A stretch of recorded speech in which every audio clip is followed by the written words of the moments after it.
Welcome to English tool yours. Hello dear friends. तो शुरू करते हैं आज का अपना अगला वीडियो फ्रेजेस 10 on 10, जिसमें आप सीखेंगे इंग्लिश के 10 नए फ्रेजेस जो आपके लिए काफ़ी यूज़फुल रहेंगे। तो पहला फ्रेज़ देखते हैं। पहला फ्रेज़ है हमारे पास glib and oily art. Glib and oily art means the art of flattery, चापलूसी करने की कला। सेंटेंस में देखते हैं, The one who knows the glib and woolly art generally takes advantage of the situation.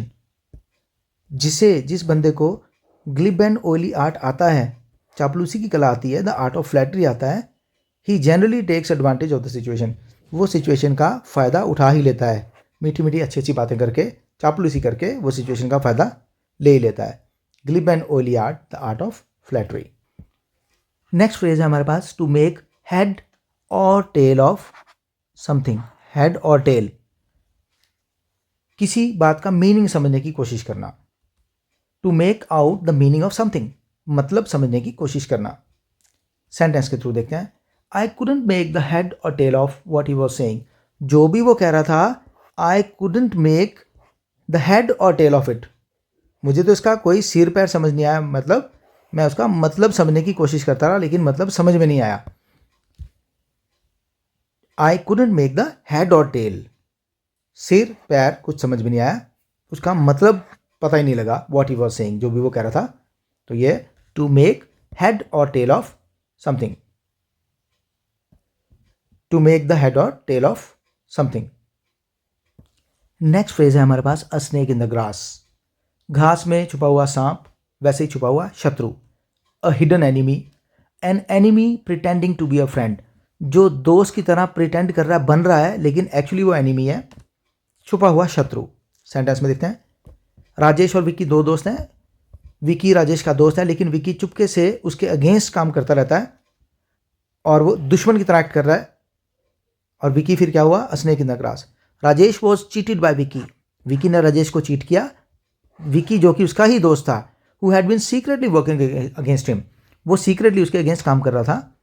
Vicky was actually a snake in the grass, वो तो एक छुपा हुआ शत्रु था जो फ्रेंड नजर आ रहा था, बट एक्चुअली फ्रेंड नहीं था। अचानक से पता लगा कि वो दुश्मन है, तो इसका मतलब वो घास में छुपे हुए सांप की तरह छुपा हुआ एक दुश्मन था। He was a snake in the grass, a hidden enemy. Next है हमारे पास in line with. In line with मतलब किसी सिस्टम को फॉलो करते हुए, किसी ऑर्डर को फॉलो करते हुए, या किसी रिवाज को फॉलो करते हुए। According to, following a custom or an order, किसी रिवाज या आदेश के मुताबिक, सिस्टम के मुताबिक। In line with the village customs, she had to marry at a very young age, but she refused. In line with the customs, रिवाजों के को मानते हुए उसे जल्दी शादी करनी पड़नी थी यंग एज में, बट शी रिफ्यूज, लेकिन उसने मना कर दिया। नेक्स्ट सेंटेंस देखते हैं। All the activities were carried out in line with the departmental orders. सारी एक्टिविटीज जो करवाई गई, they were in line with the departmental orders, वो ऑर्डर्स के मुताबिक ही थी। फॉलोइंग द ऑर्डर थी, वो ऑर्डर को फॉलो करते हुए थी। In line with the orders. Next हमारे पास, to give the slip. To escape or get away from someone who is chasing you. आपको कोई पकड़ने के लिए आपके पीछे आ रहा है, आपका पीछा कर रहा है, लेकिन आप उससे भाग जाते हो, ट्रिक मार के एस्केप कर जाते हो।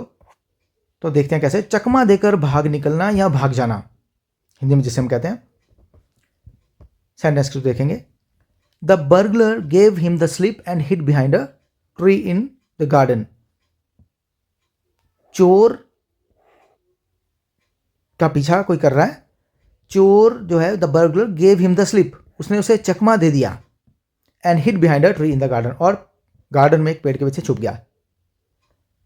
दूसरा सेंटेंस देखते हैं। Habitual offenders are experts in giving the police the slip. जो हैबिचुअल ऑफेंडर्स हैं, हैबिचुअल क्रिमिनल हैं, जो ऑफेंसेस करते रहते हैं, क्राइम्स करते रहते हैं, जो हैबिचुअल हैं, दे आर एक्सपर्ट्स, वो तो एक्सपर्ट होते हैं in giving the slip to the police, और giving the police the slip, police को चकमा देने में वो काफ़ी एक्सपर्ट होते हैं। Giving the police the slip, यहाँ पर हमारा जो मेन फ्रेज है, to give the slip. Next है हमारा, to spare someone. To not punish, माफ़ कर देना, सज़ा ना देना, स्पेयर करना, सज़ा ना देना, माफ़ कर देना। The one who deliberately has broken the window pane is not going to be spared. The one who has deliberately broken the window, जिसने जानबूझकर विंडो तोड़ी है, विंडो का शीशा तोड़ा है, विंडो पेन मतलब विंडो का शीशा, is not going to be spared, उसे माफ़ नहीं किया जाएगा जिसने जानबूझ के ऐसा किया है। एक और सेंटेंस देखते हैं, I am not going to spare that rascal, मैं उस बदमाश को छोड़ूंगा नहीं, I will not spare him. आप इस तरह भी यूज़ कर सकते हैं, I will not spare you, I will not spare him, मैं उसे माफ़ नहीं करूंगा, मैं तुम्हें छोड़ूंगा नहीं, I will not spare you, सज़ा मिलेगी। I will not spare you if you don't behave yourself, अगर तुम ठीक से नहीं पेश आए, तुमने अपना बिहेवियर नहीं सुधारा, I will not spare you, मैं तुम्हें माफ़ नहीं करूंगा फिर। नेक्स्ट है हमारा to bear in mind. To bear in mind मतलब अपने माइंड में रखना ताकि समय आने पर याद रहे, काम में आए। टू कीप इन माइंड, ध्यान में रखना। Always bear in mind no one will associate with you if you prove to be dishonest even once. ये हमेशा ध्यान में रखना, ऑलवेज बेयर इन माइंड, हमेशा अपने ध्यान में रखना, माइंड में रखना, कोई भी तुमसे एसोसिएट नहीं करेगा, तुमसे नहीं मिलेगा, मिले जुलेगा, गुले मिलेगा, if you prove to be dishonest even once, अगर एक बार भी तुम डिसऑनेस्ट पाए गए, अगर पता लग गया था कि ये बंदा ईमानदार नहीं है, तो फिर आपसे कोई भी मिलना पसंद नहीं करेगा। बियर इन माइंड, ध्यान में रखना इसे, इस बात को। नेक्स्ट है take words back. To take words back मतलब अपने शब्द वापस लेना। To admit what one said was wrong, ये एडमिट करना, मान लेना कि जो आप बोल गए वो गलत था, अपने शब्द वापस लेना। सेंटेंस में देखते हैं, I am sorry, I take my words back, I shouldn't have said that. अरे मुझे ऐसा नहीं कहना चाहिए था, I take my words back, मैं अपने शब्द वापस लेता हूँ। I take my words back, मैं अपने शब्द वापस लेता हूँ। To take words back. Next हमारे पास in the dead of night or at the dead of night, दोनों तरह यूज करते हैं हम इसे। In the night time when it is quite all around, रात के समय जब चारों तरफ बिल्कुल शांत माहौल होता है, कोई भी नहीं आसपास दिखता, बिल्कुल शांत होता है सब कुछ, डेड होती है पूरी नाइट जैसे। रात के सन्नाटे में, हिंदी में प्रॉपर वर्ड है at the dead of night का, सन्नाटे में, रात के सन्नाटे में।